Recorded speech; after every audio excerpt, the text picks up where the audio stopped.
اس وقت ہمارے ساتھ موجود ہیں آزاد کشمیر کے نو منتخب وزیر اعظم چودھری انوار اللہ۔ وزیر اعظم صاحب، آپ کی جو ابھی یہ کولیشن گورنمنٹ ہے آپ کی، پہلے ایک جماعت کی حکومت تھی تو ان کو بڑی مشکلات کا سامنا تھا، تو ایک تو مشکلات کے حوالے سے بتائیں کہ کیسے اس کو آپ چلا سکیں حکومت کو، دوسری آپ کی کیا ترجیحات ہوں گی، کیا آپ حکومت میں کیا کرنا چاہیں، ترجیحات کے حوالے سے بتائیے۔ دیکھیں جی، جہاں تک تو آپ کے سوال کا پہلا حصہ ہے کہ کولیشن گورنمنٹ بنی ہے، تو یہ تو آپ کے سامنے ہے کہ پیپلز پارٹی، مسلم لیگ نون اور جو ہمارے دوست ہیں ان پر مشتمل ابھی حکومت سازی کا آغاز ہوا ہے، ابھی حکومت مکمل تو نہیں ہوئی۔ بلا شبہ یہ اس میں بھی کوئی دوسری رائے نہیں ہے کہ تحریک انصاف کی حکومت تھی، اور وہ حکومت کتنی کامیابیاں حاصل کر پائی یا کتنی ناکامیاں اس کے ذمہ آئیں، اس کا فیصلہ تو آزاد کشمیر کے عوام بہتر طور پر کر سکتے ہیں۔ لیکن میں جس حکومت کو ہیڈ کر رہا ہوں، میں اس کلیئرٹی آف مائنڈ کے ساتھ اس حکومت کو ہیڈ کر رہا ہوں کہ میں نے آج بھی اپنی تقریر میں کہا کہ میں کوئی انقلابی تبدیلیاں لانے کا دعوے دار نہیں ہوں، کیونکہ میں ایک تربیت یافتہ سیاسی کارکن ہوں، حادثہ نہیں ہوں۔ مجھے پتہ ہے کہ سسٹم کیسے ورک آؤٹ ہوتا ہے، اس میں راتوں رات تبدیلی کی گنجائش نہیں ہے۔ دو طرح کی تبدیلیاں متوقع ہیں آنے والے چند ہفتوں میں، ایام میں، مہینوں میں۔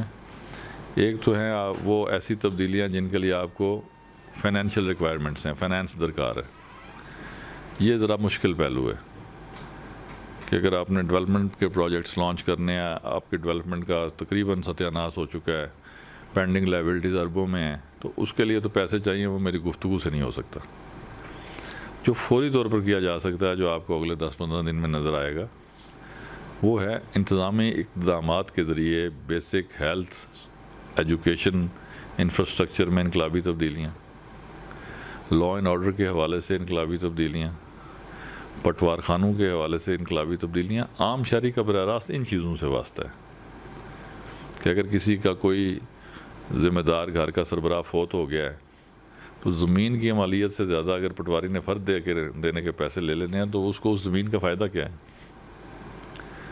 اگر ایک شخص جس کے پیچھے کوئی سیاسی پینچ کھڑپینچ موجود نہیں ہے اور اس کی عزت نفس پر حملہ ہوتا ہے یا وہ کسی فوجداری جرم اس کے ساتھ کیا جاتا ہے، تو ایسے جو اس وجہ سے اس کی ایف آئی آر نہیں لیتا کہ اس کے پیچھے کوئی سیاسی سفارش نہیں ہے، تو یہ نظام کی بربادی ہے۔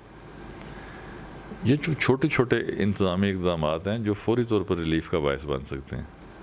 آپ کے 10 ڈسٹرکٹ ہیڈ کوارٹر کے ہاسپٹلز ہیں، اور میں پورے یقین سے کہتا ہوں کہ میں پچھلے 3 ماہ سے صرف اپنے ڈسٹرکٹ ہیڈ کوارٹر ہاسپٹل بھمبر میں، جو کہ 1996 کے بعد قائم ہوا تھا، پہلی مرتبہ گزشتہ 28 سالوں میں ڈاکٹروں کی تعداد پوری کرنے میں کامیاب ہوا ہوں۔ آپ اپنے ہیلتھ کا بجٹ دیکھیے، ان کا آؤٹ پٹ دیکھیے، وہاں پہ اسامیاں موجود ہیں، تنخواہیں لی جا رہی ہیں، لیکن مریضوں کو چیک اپ کی سہولت یا ان کو داخلے کی سہولت یا ان کو علاج معالجے کی سہولت میسر نہیں ہے۔ اس کے مقابلے میں پرائیویٹ سیکٹر کو دیکھیں، یہی حال آپ کے محکمہ تعلیم کا ہے۔ آپ جب بجٹ بکس دیکھیں تو سب سے ہیوی بجٹ بکس ایجوکیشن کی ہیں، سب سے زیادہ آپ کے ملازمین ایجوکیشن میں ہیں، اور اس کا آؤٹ پٹ کیا ہے؟ آپ اپنے ڈگری کالجز، آپ اپنے انٹر کالجز کے رزلٹس دیکھیں، پھر آپ 3 مختلف جہتوں پہ ایجوکیشن جو آپ کی یونیورسٹی ایجوکیشن ہے، آپ نے یہ 3 مختلف سطح پہ اس کا اہتمام کر رکھا ہے، وہ بھی تباہی ہے۔ اگر یونیورسٹیز نے بھی بی ایس کی کلاسز چلانی ہیں، کالجز نے بھی بی ایس کی کلاسز چلانی ہیں، تو آپ کا ان پہ جو تنخواہوں کا بوجھ ہے وہ بڑھتا جائے گا اور یہ ادارے مفلوج ہوتے جائیں گے۔ یہ ساری چیزیں پالیسی سے درست کی جا سکتی ہیں کہ جو کام یونیورسٹی مثلاً ایک سیمسٹر کا اگر 35,000 لیتی ہے، اور وہی سیمسٹر جو ہے اگر کوئی ڈگری کالج میں 12,000 کی فیس سے لیا جا رہا ہے، تو دیکھنے کا یہ سوال ہے کہ یونیورسٹی میں کون سی راکٹ سائنس ہے اور وہ کون سی علمیت ہے کہ اسی سطح کا اسٹوڈنٹ جو ہے وہ ڈگری کالج میں بھی پڑھ رہا ہے اسی 12,000 میں، اور اسی پہ 35,000 میں وہ یونیورسٹی میں پڑھ رہا ہے، وہ آکسفورڈ کی یونیورسٹی تو نہیں ہے۔ بنیادی بات میں جو اپنا کیس میرا ہے وہ یہ ہے کہ ہر شخص کو، ہر ادارے کو اپنے ہونے کی جوازیت دینی پڑے گی۔ اگر میں بطور وزیر اعظم آپ کے سامنے بیٹھ کے مخاطب ہوں تو مجھے 24 گھنٹے بعد اپنے ہونے کی جوازیت پیش کرنی پڑے گی کہ میں وزیر اعظم کیوں ہوں، آج میں نے کیا کھویا، کیا پایا، کتنے گھنٹے کام کیا۔ اس کے بعد میں اپنی تنخواہ کا حقدار ہوں، اگر میں لینا چاہوں تو لوں، نہ لینا چاہوں تو نہ لوں۔ میرے پیش رو ان کا اپنے جن کا اب نے بھی میں ذکر کرنا صرف اس حوالے سے چاہوں گا کہ اعلان یہ تھا کہ میں تنخواہ نہیں لیتا، تو وہ آنے والے دنوں میں آپ کو پتہ چلے گا، ہوشربا تفصیلات سامنے آئیں گی کہ وہ جو سال کا 24-25 لاکھ بچتا تھا اس کے بدلے میں ریاست کی کس سطح پر تباہی ہوئی۔ یہ تو وہ بلیک اینڈ وائٹ میں آئے گا نا آپ لوگوں کے سامنے، تو آپ لوگ دیکھ لیں گے۔ میں کوئی دعویٰ نہیں کرتا کیونکہ مجھے دعووں سے نفرت ہے۔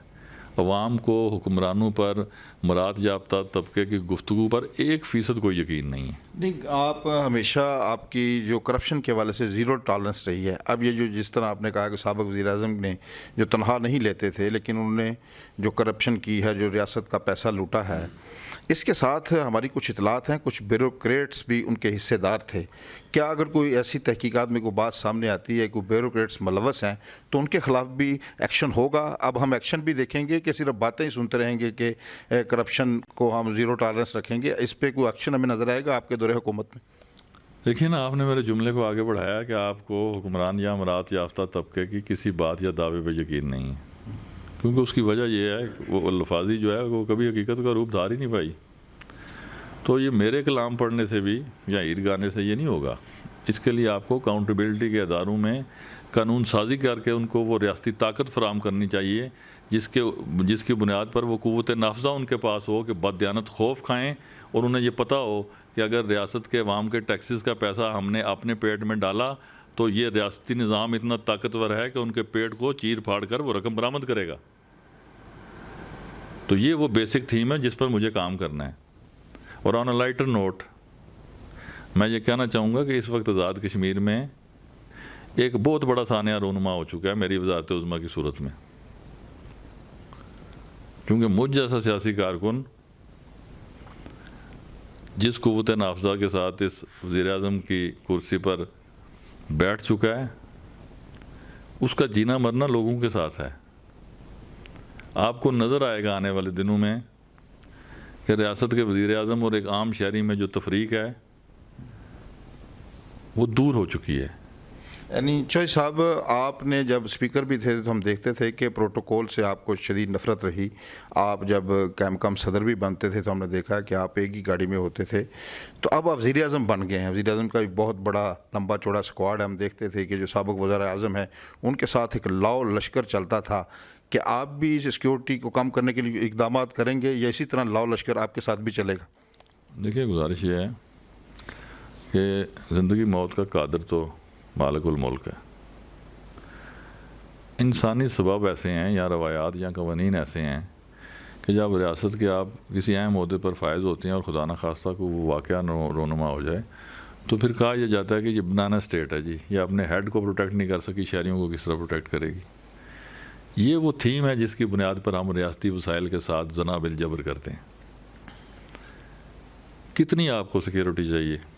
اتنی سیکیورٹی چاہیے کہ خدا نخواستہ کوئی مس ایپ ہو بھی تو آپ کی میت جو ہے وہ بروقت اسپتال پہنچا دی جائے، کیونکہ دنیا کی کوئی سیکیورٹی آپ کو مرنے سے نہیں روک سکتی۔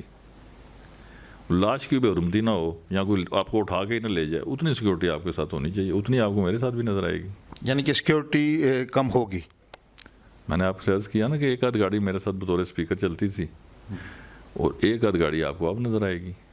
سیکیورٹی میری پروٹیکشن کے لیے بیسیکلی نہیں ہے، سیکیورٹی ایک ڈیٹرنس ہے کہ جو یہ یقینی بنائے کہ اگر کوئی ریاست کا وی آئی پی جا رہا ہے، بلکہ مجھے تو بنیادی طور پر اس لفظ سے ہی میری چڑ ہے کہ اگر میرے اپنے وسائل ہیں نا اور میں سب سے بڑا ٹیکس پیئر ہوں تو پھر مجھے اپنے آپ کو وی آئی پی کہنا چاہیے۔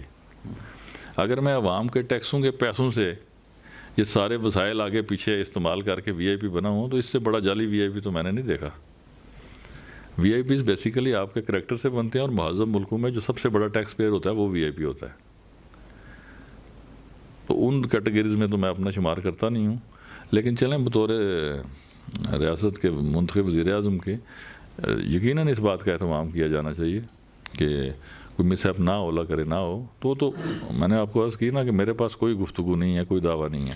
گورننس کے حوالے سے بھی چوئی صاحب آپ نے ہمیشہ جب بھی ہم نے آپ کے انٹرویوز کیے، بات چیت ہوئی آپ سے، تو آپ کے بڑے شدید تحفظات تھے کہ اے جے کے جیسے چھوٹے سے خطے میں گورننس نہیں ٹھیک ہو سکی. آج بھی آپ نے اپنی تقریر میں کہا کہ جو لوگ محکمہ جو ایجوکیشن ہے اور دوسرے محکمہ جات میں جو لوگ ہیں جو حاضر نہیں ہوتے، خاص کر محکمہ صحت میں بھی، تو ان کو آپ نے 12 گھنٹے یا 24 گھنٹے کا ٹائم دیا وہ حاضر ہو جائیں یا نوکری چھوڑ دیں. اس کے علاوہ یہ تو آپ کا اعلان سامنے آ گیا، اس کے علاوہ کون کون سے اقدامات کرنے کا آپ ارادہ رکھتے ہیں؟ دیکھیے، ایک نظام حکومت ہے، یہ جس نے بنایا ہے نا اس نے بڑی برین اسٹارمنگ کر کے بنایا ہے. کتاب ویسے نہیں لکھی جاتی، اس کے پیچھے بڑا مائنڈ سیٹ، بڑی مشقت ہے دماغی، تو پھر کوئی قانون بنتا ہے. المیہ یہ ہے کہ ہم سے مراد حکمران اشرافیہ نے یہ بھی قانون کا حصہ بنا دیا ہے کہ قانون کو توڑنا واجب ہے. اگر آپ اس کی لیٹر اینڈ اسپرٹ میں انفورس کر دیں، فار ایگزامپل غیر حاضر الملازمین کو 1-2 دفعہ شکواز نوٹس دے برطرف کر دیں. بے روزگاری کا عالم کیا ہے؟ ایک ڈاکٹر، ایک نرس، ایک معلم، یو نیم اٹ، ایک آپ اشتہار دیں تو 2000 بندہ اپلائی کرے گا. یہ پروفیشنلز کی بات کر رہا ہوں. نائب کاسے، چوکیدار، کلریکل سٹاف کا اشتہار دیں، ایک پوسٹ کے لیے 1300 بندہ اپلائی کرے گا. اس لیے یہ بات قطعاً یہ نہیں کہی جا سکتی کہ اگر آپ نے نظام درست کرنا ہے تو آپ کو کرنے نہیں دیا گیا. لیکن میں یہ کہتا ہوں کہ مجھے پتہ ہے کہ میں نے جس گاڑی میں بیٹھا ہوں اس گاڑی نے کتنی بمپی روڈز پر جانا ہے. لیکن میرے پاس اب یہ جوازیت تو ختم ہوگی نا. اگر مجھے کرنا نہیں آتا یا مجھ سے ہوتا نہیں ہے تو پھر مجھے اس گاڑی سے اترنا پڑے گا. پھر مجھے جبراً تو کسی نے نہیں بٹھایا. تو give me some room and time, 2-3 ماہ دیکھتے ہیں. اگر میں سمجھا کہ یہ قوت نافذہ ریاست کی میں اپنی پوری اہلیت کے ساتھ درست سمت میں استعمال کر رہا ہوں تو I will go for it and go head. اور اگر میں سمجھا کہ میں ناکام ہو گیا ہوں اور ریاستی وسائل پر میں بوجھ ہوں تو الحمدللہ اپنی پرائیویٹ گاڑی میں بیٹھ کے تو اپنے گھر کی طرف روان ہوا. اچھا، آج آپ نے ایک اور بات کی کہ اسٹیٹس کو سے مجھے شدید نفرت ہے. آپ کو یہ بہت بہترین نظر آئے گی یا تباہی؟ اس سے کیا مراد ہے آپ کی؟ اس کو ذرا کھل کر بتائیے کہ کیا کرنے کا ارادہ رکھتے ہیں. دیکھیے، گزارش یہ ہے کہ کائنات کا آفاقی تصور ہے کہ تخریب کے بغیر تعمیر ہو نہیں سکتی. یہ اللہ کا قانون بھی ہے نا کہ شرح اموات بڑھتی ہیں تو پھر شرح پیدائش بھی بڑھ جاتی ہے. حادثے ہوتے ہیں، قومیں فنا ہوتی ہیں، تہذیبیں فنا ہوتی ہیں، ان کی جگہ نئی قومیں نئی تہذیبیں لے لیتی ہیں. ایولیوشن ہے نا. تو جمود جو ہے اس کا دوسرا نام کیا ہے؟ موت. تغیر و تبدل جو ہے کائنات کا آفاقی اصول ہے. تو یہاں وزیر اعظم کی کاوش سے نظام میں بہتری نظر آئے گی. اب میرے پاس تو کہنے کو یہ بھی نہیں ہے نا کہ میں اچانک وارد ہو گیا اس نظام میں. 1996 میں ایڈمنسٹریٹر ضلع کونسل بنا. 1991 میں نے سیاسی کارکن کی حیثیت سے سفر شروع کیا. تو اب تو میری پینشنیبل نوکری بنتی ہے نا. اس فوج میں 32 سال صوبیداری پینشن آ جاتا ہے بندہ. تو اب تو اگر میں اپنی فل بینیفٹس کے جاؤں تو مجھے چلے جانا چاہیے. لیکن پرابلم یہ ہے کہ پولیٹیشنز کے 2 پہلو ہیں پولیٹکس کے، کہ یہ ایک ایسی جاب ہے 24 آورز کہ جس میں کوئی تنخواہ نہیں ہے، ریٹائرمنٹ کے بعد کوئی پینشن اور مراحت نہیں ہے. عوامی خدمت کا سفر ہے، بلکہ حقیقی معنوں میں پیشہ پیغمبری ہے. لیکن ہم نے اس کو اس حد تک رسوا کر دیا ہے کہ اب لوگ ہماری جو بھیانک چہرے ہیں ان کو بازار حسن کی اکائیوں کے ساتھ ان کی تشبیہ کرتے ہیں. تو کم از کم سیاست میں شائستگی اور رواداری رہنی چاہیے. اور جس چیز کا سب سے بڑا نقصان ہوا ہے وہ سیاست میں کردار کیا، وہ مر گیا. اسی لیے ہم یہ ساری افراتفری اور انتشار دیکھ رہے ہیں. اگر آپ میں اپنی بات پر کھڑا ہونے کی صلاحیت ہی نہیں ہے، you go with the flow, تو پھر کیا تبدیلی آئے گی اور آپ نے کیا پالیٹکس کرنی ہے؟ اس لیے میں نے کہا نا، میں نے آپ کو لمبی مدت نہیں دی. اگر میں اس نظام کو تھوڑا بہت ہلا جلا چکا، اپنے ہونے کی جوازیت ثابت کر سکا، تو I will go for it. Otherwise کوئی مجھ سے بہتر یا بدتر آدمی آ کے اس کرسی پہ بیٹھ جائے گا. اچھا، آپ کے جیسا وزیر اعظم منتخب ہونے کے بعد آپ کے علم میں ہے کہ اوورسیز کشمیریوں کی جو بہت بڑی تعداد ہے جو بیرون ممالک میں آباد ہے، وہاں سے بڑے پیغامات آ رہے ہیں، اور اوورسیز کشمیریوں کے مسائل کا بھی سامنا کرنا پڑتا ہے جب وہ اے جے کے میں آتے ہیں. آپ کا جو ڈویژن ہے میرپور، وہ اوورسیز کی سب سے بڑی تعداد اس میں ہے. تو اوورسیز کشمیریوں کے لیے، ان کے لیے آپ کیا پیغام دینا چاہتے ہیں؟ دیکھیں جی، یہ آزاد کشمیر کا سب سے خوبصورت چہرہ ہے، جو آزاد کشمیر کی اکانومی میں سب سے زیادہ کنٹریبیوٹ کرتے ہیں. اور اگر میرے پاس میں ہو تو جو آپ نے ورڈ استعمال کیا وی آئی پی، اور چونکہ ایئرپورٹس آزاد کشمیر کے اندر ہے نہیں ہیں، ہوتے تو میں اپنے سارے اوورسیز کشمیریز کو وی آئی پی سٹیٹس دیتا جب وہ اس ملک میں داخل ہوتے. جو ان کے آدرش ہیں، جو تبدیلی کی ان کی خواہشات ہیں، جو اپنے علاقوں سے ان کی محبت ہے، جو اس محبت کی بنیاد پر جو ان علاقوں میں وہ انویسٹمنٹ کرتے ہیں، ہم انہیں ریٹرن میں کچھ بھی نہیں دے پاتے، بلکہ بعض اوقات ان کو ذلت اور رسوائی کا سامنا کرنا پڑتا ہے. تو میری خواہش اور کوشش ضرور ہوگی کہ اوورسیز پاکستانیز کو ان کو مقام اور مرتبے کے مطابق ڈیل کیا جائے. یہ ان کی جائیدادوں پر اوورسیز کشمیریوں کی ادھر قبضے ہو جاتے ہیں، وہ کاروبار کے لیے انویسٹمنٹ کرتے ہیں، تو یہاں جگہ جگہ رکاوٹیں کھڑی کی جاتی ہیں، جو بیوروکریسی ہے ان کو بھی لوٹتی ہے، باقی لوگ بھی، مافیاز بھی ان کے پیچھے پڑ جاتے ہیں. تو آپ ایک ان کو پیغام دیں گے کہ وہ یہاں آ کے انویسٹمنٹ کریں تاکہ اے جے کے لوگوں کو یہاں روزگار ملے، ان کو تحفظ دیا جائے گا؟ دیکھیے، یہ جملہ قبل از وقت ہے. اگر میں ان کو انیبلنگ انوائرمنٹ فراہم کر پایا تو پھر یہ دعوت ضرور دوں گا. بالکل. یہ تو کسی کی محنت کی کمائی کو ضائع کرنے کے کسی پروگرام کا میں حصہ دار نہیں ہوں. اچھا، سب سے جو بڑا اہم ترین مسئلہ ہے، یہ جو آزاد کشمیر ہے، تحریک آزادی کشمیر کا بیس کیمپ ہے. تو یہاں سے بیس کیمپ تو ہم دیکھتے ہیں اقتدار کا ریس کیمپ بن چکا ہے. یہاں بنانے کا مقصد یہ تھا کہ ہم تحریک آزادی کو تقویت دیں اور جو مقبوضہ کشمیر ہے اس کی آزادی کے لیے اقدامات اٹھائیں. اس حوالے سے، تحریک آزادی کشمیر کے حوالے سے آپ کی کیا ترجیحات ہیں؟ دیکھیے، بنیادی طور پر یہ سارا نظام، یہ ساری سوچ، یہ سارے ادارے، ان کی ایک ہی منزل ہے کہ تحریک تکمیل پاکستان کو مکمل کرنا. ابھی چونکہ ریاست کی اکائیاں جو بھارت کے قبضے میں ہیں، یہ ہمارے منشور ایجنڈے، ہمارے آئین کا حصہ ہے کہ یہ سارے نظام کو قائم کرنے کی دلیل یہ ہے کہ سرحد پار بسنے والے مظلوم کشمیریوں کی مدد کے لیے یہاں ایسا علاقائی بہترین انفراسٹرکچر قائم کیا جائے کہ ان کی امیدیں نہ مرنے پائیں. تو یہ وہ بنیادی تصور ہے کہ جس کے اوپر میں جس قدر کام کر پایا ضرور کروں گا. ابھی تو میرے پاس یہ 4 لفظ ہیں ادا کرنے کے جو میں نے ادا کر دی ہیں. ان میں اگر آپ دیکھیں تو کوئی ٹھوس حقیقت کا روپ ابھی تک تو کوئی نہیں ہے، چونکہ مجھے بنے ہوئے بھی ابھی میرا خیال 15-16 گھنٹے ہوئے ہیں. لیکن کوشش اور خواہش ضرور ہے کہ تحریک آزادی کشمیر کو کسی نئی جہت کے ساتھ دنیا کے سامنے لایا جائے، اور اس کو جو سرد خانوں میں رکھ دیا گیا اس مسئلے کو، اس کو دوبارہ پوری شدت کے ساتھ عالمی اداروں میں اور بین الاقوامی دنیا میں اس مسئلے کی شدت کو پوری طرح سے دوبارہ اجاگر کیا جائے. جی، بہت شکریہ نو منتخب وزیر اعظم صاحب. یہ تھے ناظرین جو آزاد کشمیر کے 15ویں نو منتخب وزیر اعظم چودھری انوار الحق. ان کا کہنا تھا کہ گڈ گورننس کے حوالے سے بھی آنے والے دنوں میں آپ کو اقدامات نظر آئیں گے، اور کرپشن کے حوالے سے آپ کو زیرو ٹالرنس نظر آئے گی. اور اس کے ساتھ ساتھ جو تحریک آزادی کشمیر جو اس خطے کا بنیادی مقصد ہے، جس کا یہ بیس کیمپ ہے، آپ کو اس میں جو انقلابی تبدیلیاں نظر آئیں گی.